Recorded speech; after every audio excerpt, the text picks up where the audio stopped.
telugus.com. Discussion forum for politics, food, entertainment, technology, topic ఏదైనా. Ask questions and get or give answers. ఇంకా live chat, blogs, articles, latest news కి visit telugus.com. 6 గ్యారంటీలకు అటు ఇటు కామెంట్లు కౌంటర్లతో మోతెక్కిపోతోంది తెలంగాణ రాజకీయం.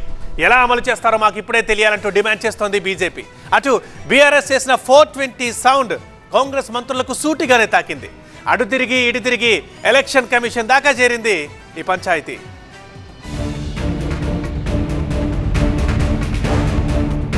6 గ్యారంటీలు వాటి అమలు ఇదే ఇప్పుడు తెలంగాణలో హాట్ టాపిక్. విమర్శలు ప్రతి విమర్శలతో దీనిపై హోరెత్తిస్తున్నాయి 3 పార్టీలు కూడా. రాష్ట్రం అప్పులో ఊబిలో ఉందని స్వయాన ముఖ్యమంత్రి చెప్పిన విషయాన్ని గుర్తు చేస్తున్న బీజేపీ 6 గ్యారంటీల్ని ఎలా అమలు చేస్తారో ప్రజలకు చెప్పాలని డిమాండ్ చేస్తోంది. కాంగ్రెస్ ప్రభుత్వం రేపు పొద్దున ఇక్కడి నుంచి డబ్బులు తెస్తాయని చెప్పి నేను అడుగుతున్నా.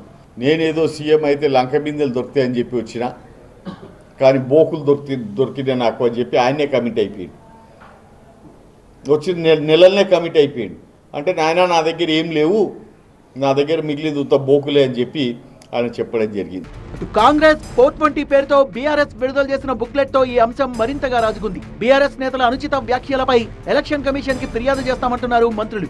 టోటల్ గా 420 అనే సౌండ్ చుట్టూ రచ్చ మొదలైంది. ఇప్పుడు మీకు మీరే చెప్పుకుంటున్నారు మేము 420 కానలేము అని. మేము చెప్పలేము. మేము 420 హామీలు ఇచ్చింది కాంగ్రెస్ అని చెప్పాము. మీకుంది 420 అనే భావన, కానీ అది ఎన్నికల కమిషన్కి ఎందుకు తెలుస్తుంది మీరు చెప్పుకుంటే తప్ప. మీకు మీరే చెప్పుకొని బయటపడుతున్నారు.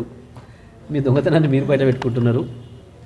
మీరు ఏంది అనేది మీరే చెప్పుకుంటున్నారు. ఏముంది దాంట్లో 420 సంఖ్య? ఎందుకు భయపడుతున్నారు దాన్ని చూసి?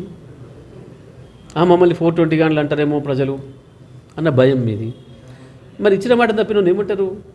కానీ 6 గ్యారంటీల అమలుపై రాజీ ప్రసక్తే లేదంటోంది కాంగ్రెస్ పార్టీ.